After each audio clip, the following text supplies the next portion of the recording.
Dominique et Sophie vont nous parler de ce que le pape entend pour passer d'une économie qui tue à une économie qui intègre. À vous, mes amis. Voilà, merci. Bonsoir à chacun, chacune. Je vous rappelle que vous pouvez, en début de séance, poser une question par SMS et on essaiera de prendre 2-3 minutes en fin de rencontre. Voilà, l'économie, selon le pape François, a passé d'une économie qui tue, ou en tout cas, voilà une expression qui a heurté un certain nombre de milieux d'affaires voilà, au moment où il l'a prononcé dans un texte, dans la joie de l'Évangile. Et peut-être qu'il faut resituer ce contexte-là. Qu'est-ce que le pape nous dit, une économie qui tue? En fait, il a été témoin de cette économie qui tue. C'est un pape qui vit à Buenos Aires, enfin, comme évêque, archevêque de Buenos Aires, et voilà, avec une faillite du pays, avec tout ce que ça a signifié d'économie de prédation, des créanciers internationaux qui se sont précipités pour obtenir le remboursement des dettes de ce pays, avec la dislocation du tissu social, avec la disparition des institutions publiques, avec des hommes, des femmes dans la rue. Voilà, c'est ça la réalité qu'il a vue, et donc il dit un non à cette économie. C'est un non à cette économie qui tue, donc il faut l'entendre, ce n'est pas un non global à toute l'économie, et il faut le resituer donc aussi dans le cadre de sa réflexion. Et le pape François, il appartient à un courant théologique qui s'appelle la théologie du peuple. La théologie du peuple, c'est un courant de la théologie de la libération, mais qui ne va pas utiliser le cadre d'analyse sociopolitique plus ou moins marqué par le marxisme. C'est un homme du peuple et qui va faire sa théologie à partir de ce qu'il voit du peuple. Et donc, quand il dit non à une économie qui tue, c'est aussi à partir de l'expérience de ce peuple qu'il voit souffrir, mais ce peuple aussi qui a des ressources pour dépasser les difficultés qu'il traverse. Donc c'est ce courant qui l'anime et avec lequel il vient quand il s'exprime. Et donc on peut aussi, on prend ça en pleine figure lorsque le pape nous dit non à une économie qui tue, mais c'est aussi avec une espérance, c'est que les choses peuvent changer. Il n'y a pas d'inéluctable dans le champ de l'économie et du social. Donc voilà ce qu'on voulait simplement préciser en introduction pour qu'on puisse accueillir de manière plus sereine la parole du pape François. Et maintenant, je passe la parole à Sophie, voilà, qui travaille, avec qui on a l'occasion de travailler ensemble à l'Université catholique de Lille, dans des jurys de thèse ou des choses comme ça. Bonsoir à tous et toutes. Je ne reviendrai pas sur ce que Dominique a dit. Le pape a une inventivité de vocabulaire pour dénoncer cette économie idolâtre, tuant, excluant, des machines à enrichir, un petit nombre au détriment de tous les autres, etc.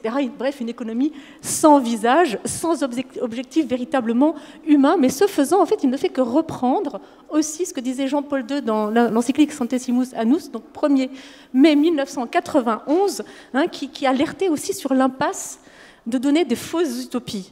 Et il est important aussi de redire, Dominique, tu l'as dit, et j'insiste, François ne remet pas en cause les infrastructures économiques, tout comme il ne remet pas non plus en cause finalement la financiarisation, mais c'est le noyau éthico-culturel, le noyau éthico-mythique, dirait Paul Ricoeur, c'est-à-dire mis en jeu par la liberté des individus et par les relations mutuelles de ces libertés dans la culture, dans la société, y compris finalement dans le marché et les institutions. Donc que faire? Est-ce qu'il est possible de faire quelque chose? Eh bien, François dit oui, il s'agit de se laisser saisir. Saisir par l'état d'urgence de notre monde commun. L'actualité en regorge, c'est vrai, mais c'est saisir. Tout à l'heure, le général de Villiers parlait des tripes pour les jeunes, mais se laisser saisir aussi par les interactions d'interdépendance qui mettent en crise notre hiérarchie de valeurs. Le consumérisme compulsif, l'anthropocentrisme dévié. Et donc, en fait, il y a une sorte d'intolérable. Comprendre qu'un intolérable nous saisit, et la rencontre avec cet intolérable peut revêtir des visages différents. Une indignation va naître, finalement, de cette ouverture à un monde commun, et on va endosser, c'est ce qu'il souhaite, une tâche de protecteur de cette maison commune. C'est-à-dire, c'est quitter l'attitude de spectateur pour entrer dans l'engagement, dans une dynamique de prise de position, c'est-à-dire « je choisis ». Cette dynamique est de l'ordre de la conviction, et j'aime beaucoup cette citation de Ricoeur qui dit « La conviction est réplique à la crise, ma place est assignée, la hiérarchie de préférence m'oblige, l'intolérable me transforme, de fuyard ou spectateur désintéressé en homme de conviction qui découvre en créant et crée en découvrant. Et donc voilà que dans les différentes encycliques et exhortations apostoliques, François va initier des processus de conversion sociale. Et donc que signifie créer une économie au service du bien commun et au service de la dignité de la personne? Eh bien, il va commencer par dire que la vocation de l'entrepreneur, il l'a déjà dit, il le redit, est un noble travail. Cet entrepreneur, donc j'ai entendu toute la journée, il doit se laisser interpeller par plus grand, par plus large, par le plus large de la vie pour servir le bien commun. Mais ce défi ne touche pas simplement l'entrepreneur, il touche aussi évidemment l'entreprise, l'ensemble des réseaux organisationnels, des services publics, etc., qui sont impliqués vraiment dans la genèse d'un bien commun, un bien commun qui ne peut pas être brandi de manière incantatoire, mais qui doit être co-construit. Et les entreprises, les organisations financières, l'ensemble des corps intermédiaires, finalement, les ONG, les associations, syndicats, sont partie du problème, mais ils sont aussi la solution. Ils sont aussi partie de la solution. Et j'aime beaucoup, le pape dit dans Laudato Si, il n'y a pas de système qui annule complètement l'ouverture au bien, à la vérité et à la beauté, ni la capacité de réaction que Dieu continue d'encourager du plus profond des cœurs humains. Donc tout est possible. Et donc une économie est source de vie, finalement, quand elle devient médiateur social, quand elle est apte à tisser le lien social, c'est-à-dire qu'elle va garantir l'accès de chacun, chacune, ça a été dit, le pape insiste, l'accès de chacun, chacune à la maison commune. La maison commune, ça veut dire que chaque personne de la planète doit se sentir chez elle. Et c'est une économie au service du bien commun, ça veut dire au service du bien de nous tous. C'est le bien de nous tous, le bien commun, et c'est le bien aussi des générations à venir. Et donc, en ce même sens, le pape va inciter sur une conception correcte du travail humain, orientée vers toujours, ça a été dit, la question du sens, de la finalité. Il va inviter aussi à la restauration de la pleine dignité humaine. Il s'agit en fait de comprendre que chaque personne est digne de notre dévouement, ça a été dit à travers l'éthique du leadership serviteur, etc., toutes ces belles figures. Et en fait, cela suppose aussi des organisations écoutantes et contemplatives pour construire aussi une résistance au paradigme technocratique, comme il dit, par les structures, des structures qui sont animées d'acteurs impliqués aussi dans cette dynamique, des acteurs qui sont co-créateurs, ça a été dit ce matin. Et en fait, être co-créateur, c'est un devoir moral, Rémi Brague le rappelait tout à l'heure. Et donc, en fait, qu'est-ce que signifie, et j'en termine, c'est ma dernière dia, créer une économie, un nouvel imaginaire économique de la vie bonne?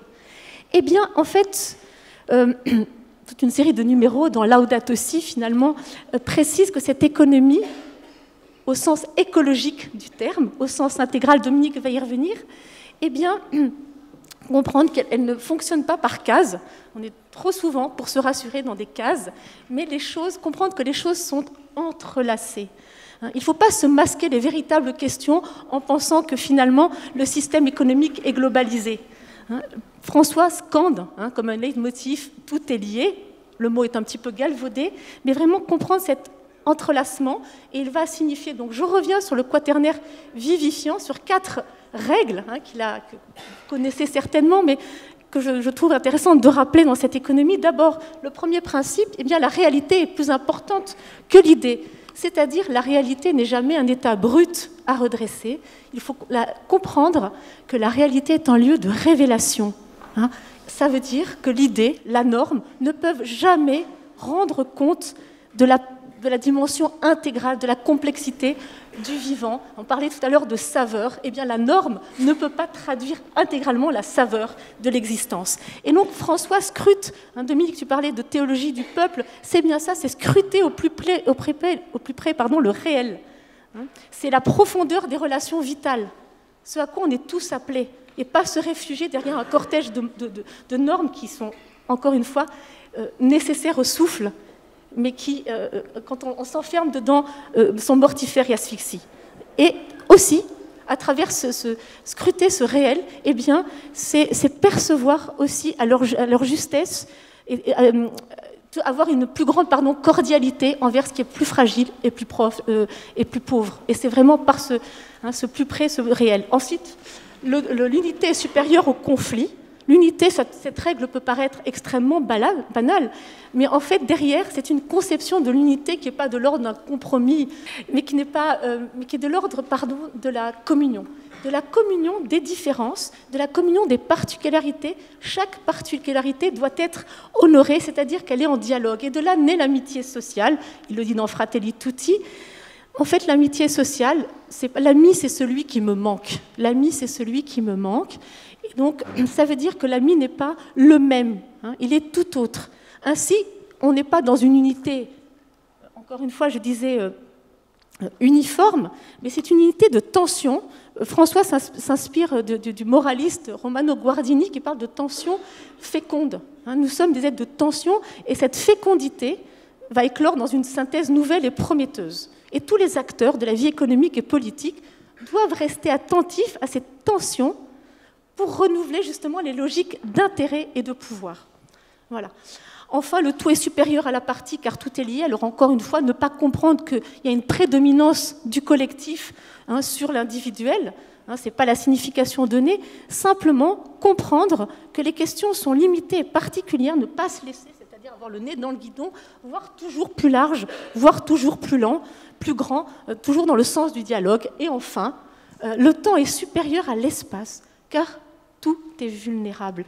Aujourd'hui, la sécurité... Alors, pardon, je parle après un assureur, vous me pardonnerez, non, il est parti, je crois, mais en fait, la sécurité, on vit dans l'avenir la sécurité d'un avenir sans risque, de la prévision parfaite, de la planification, elle est nécessaire. L'assurance s'impose dans tous les domaines. On est dans une société du zéro risque, inutile. C'est vraiment, ce zéro risque est l'horizon obligé de nos décisions individuelles. Et finalement, cette obsession à vouloir sécuriser l'avenir nous donne parfois l'impression d'être immortel, alors, y compris dans la crise multidimensionnelle que l'on traverse et qu'on a traversée. Et donc, François invite à des déplacements à vivre. Finalement, d'abord, donner la priorité au long terme, sur le court terme, sur le résultat immédiat, ne plus se laisser absorber par le chronos, qui avale le temps comptable du rendement, du dossier très, très urgent, du dossier très important, entrer dans le kairos. Le kairos, c'est le moment favorable. Y compris, j'ai interviewé pour les EDC toute une série de dirigeants, et bien même certains dans une décision urgente à prendre, c'est avoir cet espace de dessaisissement de soi, de discernement, y compris dans l'urgence, qui fait qu'on ne possède pas l'espace. Et donc on entre dans le résultat durable. Et ensuite, parce que finalement, donner la priorité à l'espace peut rendre fou, tout tenter de prendre possession dans le moment présent. Et ensuite, deuxièmement, le pape François propose de déplacer cette envie de posséder pour mieux maîtriser et contrôler, ça a été dit. Privilégier le temps sur l'espace suppose de consentir à une vulnérabilité, celle de finalement de perdre le contrôle total sur ce que l'on souhaite, quelque chose d'accepté, d'avoir un résultat différent, mais aussi de déléguer, de fédérer les talents. C'est l'accueil de l'inattendu. Et en fait, l'objectif pour le pape François de ce quadruple niveau éducatif, c'est d'offrir un chemin de conversion au sens grec, on a parlé d'étymologie tout à l'heure, de métanoïa, c'est-à-dire de retournement prêt à accepter et à se laisser saisir par une épiphanie. Et donc, une attitude spirituelle de sortie de soi pour l'autre, c'est une attitude spirituelle décisive. On parle aussi finalement de la mystique. Pape François parle de la mystique de la rencontre. Il termine son encyclique par une danse, l'invocation d'une danse, en disant la danse, c'est pour éviter toutes les dérencontres. Voilà. Et tout simplement de retrouver un esprit contemplatif, à la fois au niveau individuel, mais aussi au niveau collectif. Je parlais d'organisation écoutante et contemplative, finalement, pour prendre vraiment la mesure que nous sommes dépositaires d'un bien commun qui humanise, et que nous sommes débiteurs aussi, qu'on se reçoit d'un autre et qu'on doit se laisser interpeller par le visage de l'autre, comme dirait Lévinas. Je te cède la parole.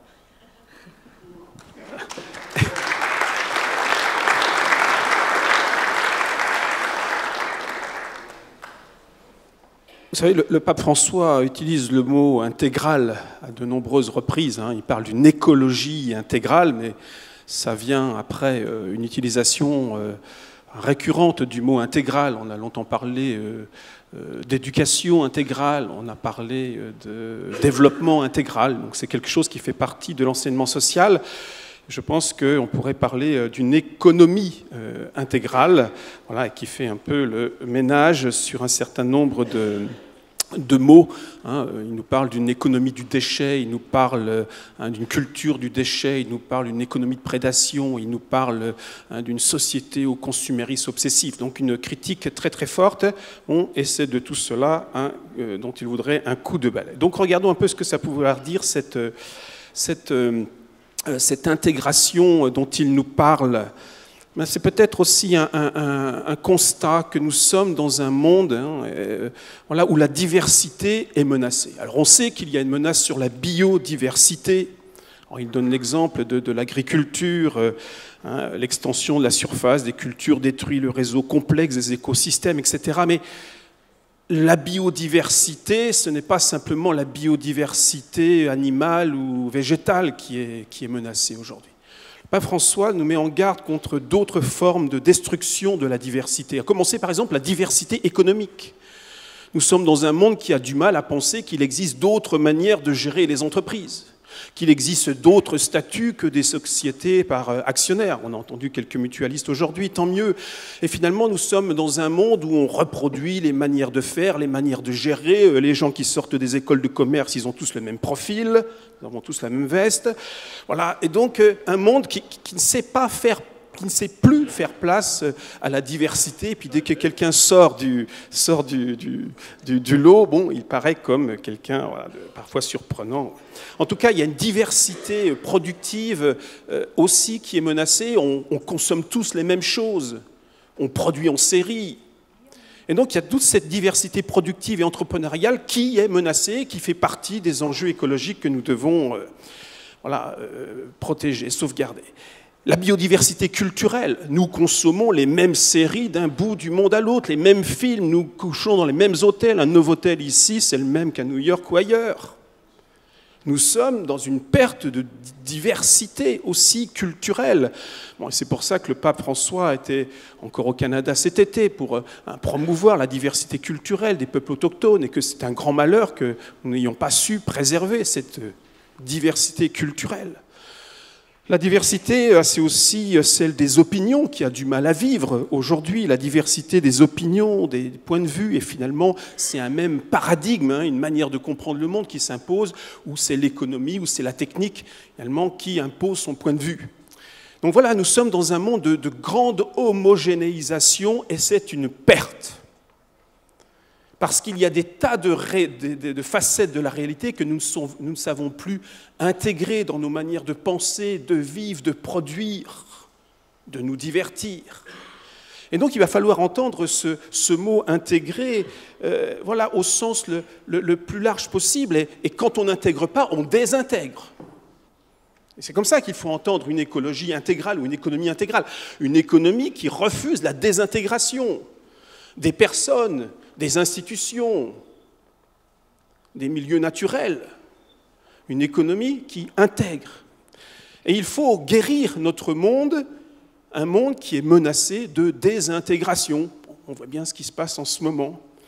Et donc, voilà, une économie peut-être intégrale. Jérôme Chapuis, là, il y a quelques semaines, aux Semaines sociales, parlait de journalisme intégral. Voilà, je trouve que c'est ça, on est capable d'intégrer des réalités que nous ne voyons pas ou pas assez, ou que nous ne savons plus intégrer.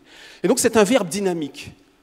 Intégral, c'est un verbe actif, positif, constructif.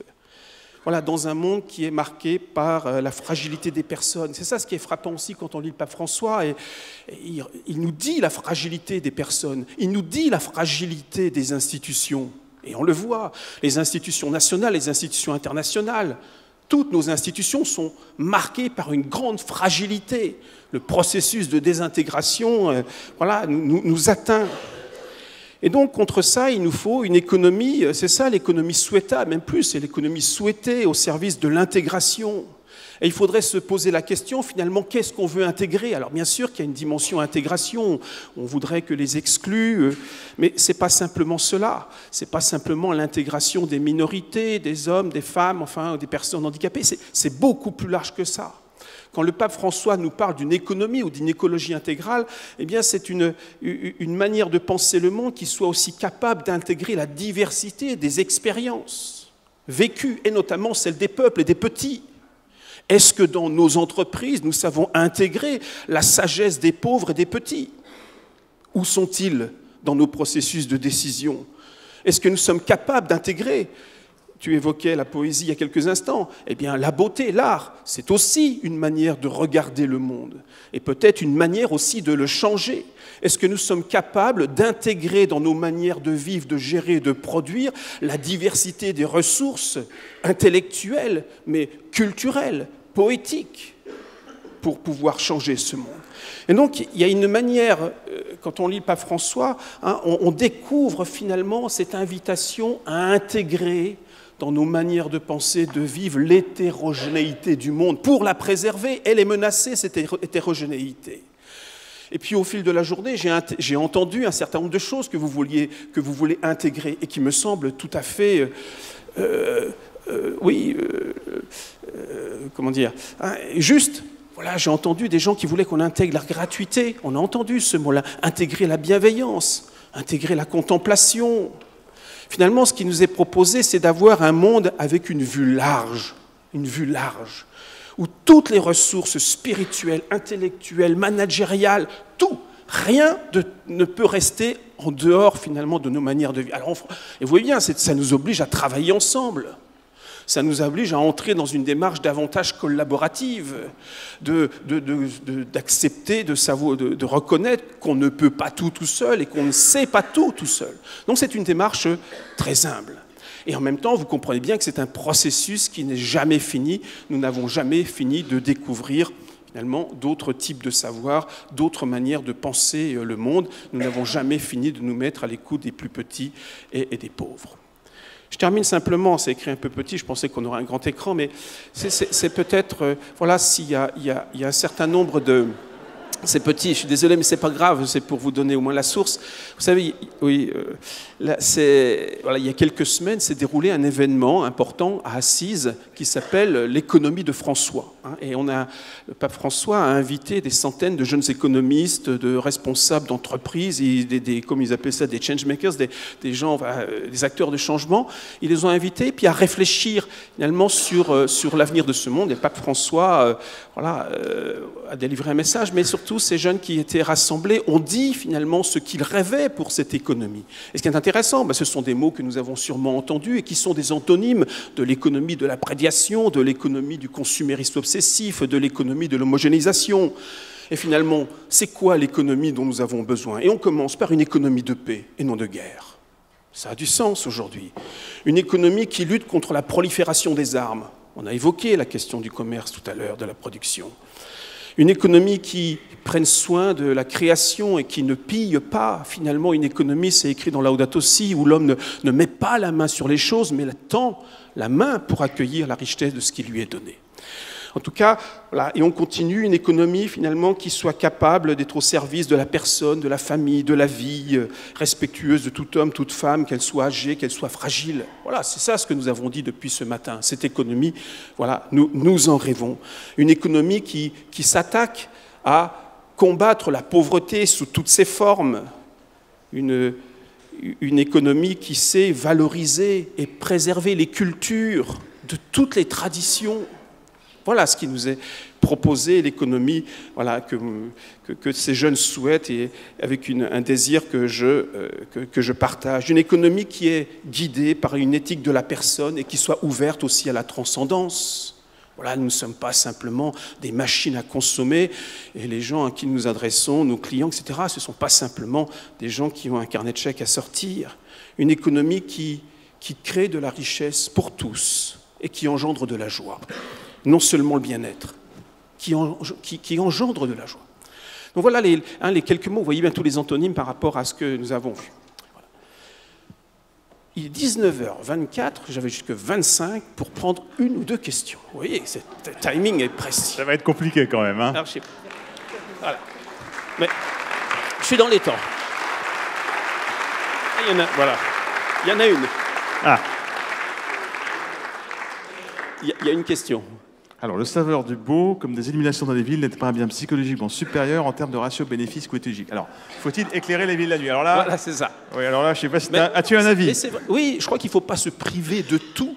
Exactement. C'est ça, hein, il ne faut pas se priver de tout. Il faut parfois du superflu. Enfin, c'est le vase précieux de l'Évangile. Nous avons aussi besoin parfois d'être un peu dans l'excès. Ça fait du bien d'être dans l'excès. Et ça fait partie de notre nature. On a le droit de manger un dulce. C'est la surabondance, Dominique. C'est la surabondance, c'est mieux. On a le droit de manger un dulce de leche quand on a envie. Voilà. Bon. Avec modération, comme Bien voilà. sûr. Merci Dominique, merci Sophie. Je voudrais dire un mot à Dominique quand même. Alors, il faut que j'enlève ma veste d'école de commerce. Voilà, donc j'enlève ma veste d'école de commerce. Je fais une école de commerce aussi. Et je vais dire simplement merci Dominique, parce que Dominique participe à notre comité de pilotage depuis bien longtemps. C'est une grande chance, vous voyez, parce que nous, on est dans ce comité, on est beaucoup d'hommes d'entreprise. Bon, on n'a pas tous le bagage intellectuel nécessaire pour répondre à toutes ces questions. Et Dominique, c'est lui qui nous éclaire, parce qu'il a ce savoir. Et il le fait toujours gentiment. Et du coup, il nous aiguillonne pour qu'on essaye d'être encore plus fort dans ce qu'on fait. Donc je te remercie pour tout ce que tu nous apportes, Dominique. Merci à vous. Je remets ma veste.